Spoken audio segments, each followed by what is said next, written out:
আমি অবাক হয়ে গেলাম।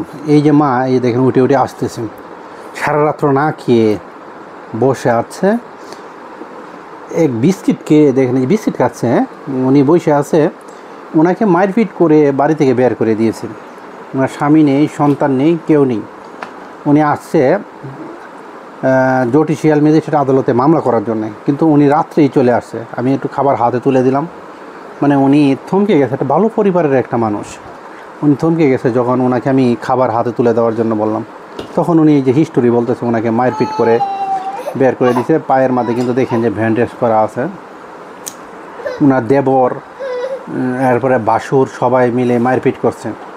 পাড়া মনে হয় যে এই যে দেখেন, পাড়া অবস্থান ভালো নয়, যে পাড়া আমাকে দেখাচ্ছে, উপরে আরও ইনজুরি আছে। তো উনি আবার চাচা শ্বশুরের প্রতিবেশী চাচা শ্বশুরের ছেলেকে নিয়ে উনি আসছে জুডিশিয়াল ম্যাজিস্ট্রেট আদালতে। সে একটু মামলা করবে, এমন যাই হোক আইনীয় পর্যায়ে যাবে আর কি।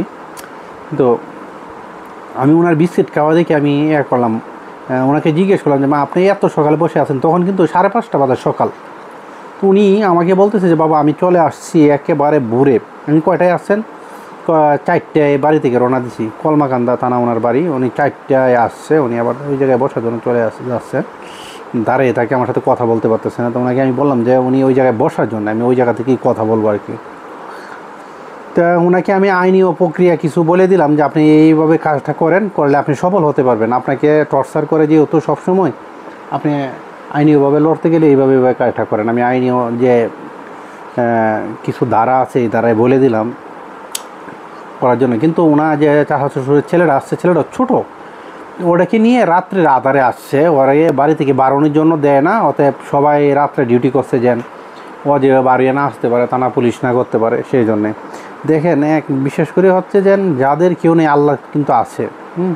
আমরা তো এটা চিন্তা করি না চিন্তা করে মানুষের হেয় প্রতিপন্নের কথা বলে জোর জুলুম অপমান অপদস্থ করার চেষ্টা করি সবসময়। একবার চিন্তা করতে হবে যে ব্যাপারটাতে এইভাবে না। ব্যাপার হচ্ছে যেন কারো আপনি ছোটো করে দেখার কোনো সুযোগ নেই। যে ছোটো করে যে আপনি দেখেন, সব মানুষ হচ্ছে আল্লাহ পাকের সৃষ্টি, কিন্তু আমরা ওই জিনিসটা চিন্তা না করে মানুষকে হেয় প্রতিপন্ন করে কথা বলার জন্য একেবারে উঠে পড়ে লেগে যায়। মানুষকে কীভাবে ছোটো করে কথা বলা যাব সমাজের মুখে, ওই জিনিসটার জন্য আমরা উঠে পড়ে লেগে যাই।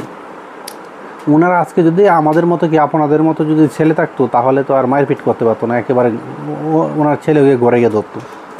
পরে মরবে না থাকবে ওটা দেখার বিষয় না, যেহেতু পরিবারের লোকজনের উপরে আঘাত করছে, তার মার উপরে আঘাত করছে, এটা কখনো মানতেই না, মানে মানবেই না কোনো সন্তান। কিন্তু তারপরেও কিছু করার নেই। পরিবেশটা আসলেই, দেশের পরিবেশও এখন ভালো না এই মুহূর্তে। আমি মনে করি ঝগড়াঝাটি না করাটাই সবচেয়ে ভালো।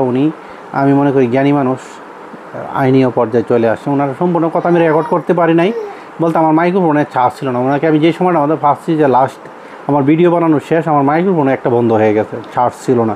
সেই জন্যেই ওনার আমি বিস্তারিত কথা আমি রেকর্ড করতে পারি না হলে আপনারা শুনতে পারতেন ওনার মুখের ভাষ্যটা, উনি কি বলতে চাচ্ছে। যাই হোক, আমরা সর্বশেষে একটা কথা বলবো যে আল্লাহ পাক রব্বুল আলামিন আমাদের সকলকেই যেন হেফাজত করে, যেন ঝগড়াঝাটিতে না যাওয়ার সর্বোচ্চ ব্যাটার। আর গরিব অসহায় মানুষদের প্রতি মানবিক দৃষ্টিতে দেখে কথা বলতে হবে। উনি এই তো একটা মহিলা মানুষ, তার কেমন থাকলে কতটুকু আছে। আমরা আসলেই না বুঝে না শুনে একটা মানুষকে হেয় প্রতিপন্ন করে সমাজের দৃষ্টিতে খারাপ ভাবভঙ্গি দেখে মারপিট করে লাভটা কি? ওনাকে যে আক্রমণটা করছে, আমি মনে করি যে মুঠেও এটা কাম্য না, আর এটা ঠিক হয় না মুঠেও। কিন্তু তারপরেও কিছু করার নেই। আমাদের হাতের বাহিরে যেহেতু এটা, আমি চেষ্টা করব। ওনাকে আমার ফোন নাম্বার দিয়ে আসছি, যদি কোনো